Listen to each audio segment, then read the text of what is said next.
Hello everyone.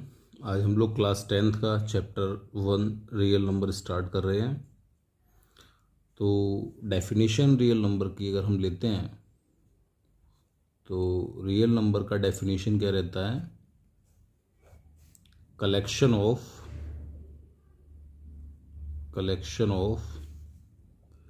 Rational and irrational number is known as real number. ये सबसे simple definition है।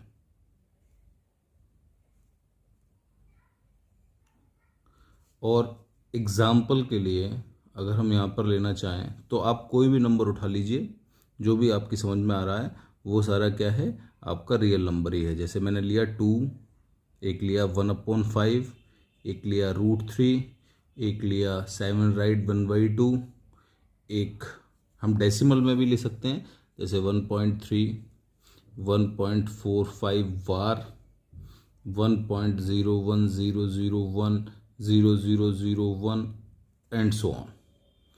हम ये देख रहे हैं यहाँ पर जितने सारे नंबर्स हमने लिखे हैं ये सारे के सारे नंबर्स कैसे हैं, रियल नंबर है। तो इन शॉर्ट हम एक सिंगल सेंटेंस में बोलना चाहें तो रियल नंबर क्या है? रेशनल और इरेशनल नंबर्स का कलेक्शन। ये बहुत इंपॉर्टेंट चीज़ है यहाँ पे। इसके बाद में हम लोग रेशनल नंबर को पढ़ते हैं। तो रेशनल नंबर क्या है? रेशनल नंबर क्या है? तो रेशनल नंबर क्या है? Those numbers which can be represented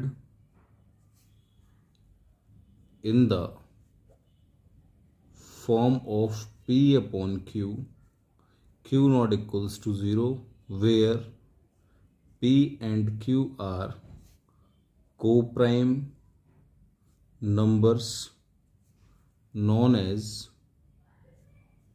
rational number. इनको हम रेशनल नंबर बोलेंगे। तो फॉर एग्जाम्पल यानी कि हम ऐसे बोल सकते हैं जिनका जो नंबर हम पी अपॉन क्यू की फॉर्म में लिखें, जहाँ डिनोमिनेटर का वैल्यू 0 नहीं होना चाहिए और पी और क्यू के बीच में कोई भी कॉमन वैल्यू ना हो। को प्राइम नंबर्स क्या होते हैं?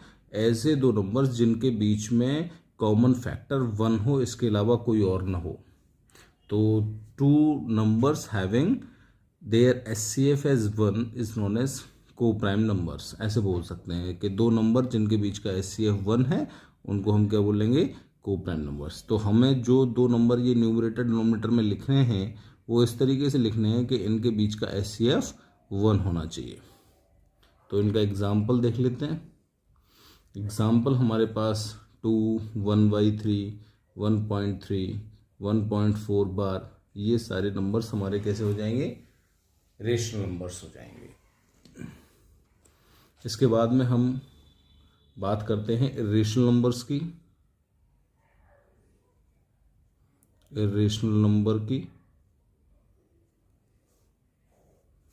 तो दोज नंबर्स, सबसे सिंपल डेफिनेशन है इसका, those numbers which are not rational, जो नंबर रेशनल नहीं है, नॉन एज इरेशनल नंबर। ये सबसे सिंपल डेफिनेशन है। इरेशनल नंबर, जो नंबर कैसे नहीं है, रेशनल नहीं है, उनको हम क्या बोलेंगे? Irrational numbers. फॉर एग्जाम्पल जैसे कोई भी प्राइम नंबर आप रूट में ले लीजिए, √2, √3, √5, इनकी हमें आगे ज़रूरत भी पड़ेगी, √7, जस्ट लाइक दैट एक्सेट्रा। ये नंबर्स हमारे कैसे हैं? इरेशनल नंबर्स होते हैं। हम इन सभी नंबर्स को एक नंबर चार्ट्स के भी द्वारा समझ सकते हैं। जैसे कि रियल नंबर हमारे पास है और रियल नंबर के हम दो पार्ट कर देते हैं, क्योंकि हमने ऑलरेडी ऊपर बोला है कि real number is a collection of rational and irrational thing. तो रेशनल नंबर और दूसरा हमारे पास आ जाएगा इरेशनल नंबर। फिर रेशनल नंबर के हम दो पार्ट करेंगे। यहाँ पर एक आएगा इंटीजर और एक आएगा फ्रैक्शनल पार्ट। तो इंटीजर के यहाँ 3 पार्ट कर देते हैं हम जनरली, जिसमें पहला आएगा पॉजिटिव इंटीजर, दूसरा 0, तीसरा नेगेटिव इंटीजर। फ्रैक्शनल पार्ट के हम 2 पार्ट कर सकते हैं, एक आएगा प्रॉपर फ्रैक्शन और दूसरा आएगा इम्प्रॉपर फ्रैक्शन, जिसको हम मिक्स्ड फ्रैक्शन भी कहेंगे, मिक्स्ड फ्रैक्शन। ठीक है, अब यहाँ पर मिक्स्ड फ्रैक्शन हम ऐसे भी लिख सकते हैं, mixed fraction can be written as in the form of integer plus proper. Mixed fraction 2 part के मिक्सअप करके है, जैसे मिक्स्ड नाम ही है कि तो इंटीजर और प्रॉपर फ्रैक्शन दोनों को आप मिक्स कर दीजिए तो क्या मिल जाएगा, मिक्स्ड फ्रैक्शन। पॉजिटिव इंटीजर को हम क्या बोलेंगे यहाँ पे, पॉजिटिव इंटीजर को हम यहाँ पे बोलेंगे नेचुरल नंबर। क्या बोलेंगे, नेचुरल नंबर। और नेचुरल नंबर और 0 ये दोनों मिला के हमारे पास हो जाएगा होल नंबर, होल नंबर। तो अगर डेफिनेशन जैसे नेचुरल नंबर की देंगे तो हम बोल सकते हैं positive integer is also known as natural number, या counting numbers are known as natural number. Whole number बोलेंगे तो 0 and all natural number are whole number. Whole number को हम दूसरे नाम से भी जानते हैं, नॉन नेगेटिव इंटीजर। और 0 और नेगेटिव मिला के क्या हो जाएगा, नॉन पॉजिटिव इंटीजर। अब फ्रैक्शनल पार्ट को बात कर लेंगे थोड़ी सी हम, यहाँ पर ये काम खत्म होता है, फ्रैक्शनल पार्ट को थोड़ा सा देखते हैं। तो फ्रैक्शनल पार्ट क्या होगा, जिसमें न्यूमरेटर डिनोमिनेटर हो, डिनोमिनेटर की वैल्यू 0 न हो।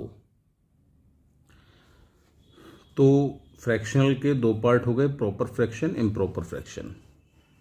अब प्रॉपर फ्रैक्शन में क्या होगा कि इसमें न्यूमरेटर का वैल्यू छोटा होगा इन कंपैरिजन टू डिनोमिनेटर। जैसे मैं एग्जांपल लूँ 2/7, तो ये प्रॉपर फ्रैक्शन का हमारा एग्जांपल बन जाता है। और इम्प्रॉपर का या मिक्स्ड का क्या एग्जांपल होगा, जिसमें न्यूमरेटर का वैल्यू बड़ा हो, डिनोमिनेटर छोटा हो। तो इसका एग्जांपल जस्ट उल्टा कर दीजिए इसको, तो 7/2। तो 7/2 को अगर हम देखें तो न्यूमरेटर का वैल्यू बड़ा है और डिनोमिनेटर छोटा है। तो हम इसको लिख भी सकते हैं कैसे, अगर हम लिखें तो इसमें इंटीजर क्या निकलेगा, 3 + 1/2। 3 2 = 6 + 7 1 7 हो जाएगा, तो 7/2 हो जाएगा। तो इस तरीके से हम इसको लिख सकते हैं। बाकी नंबर्स जो भी हैं वो हम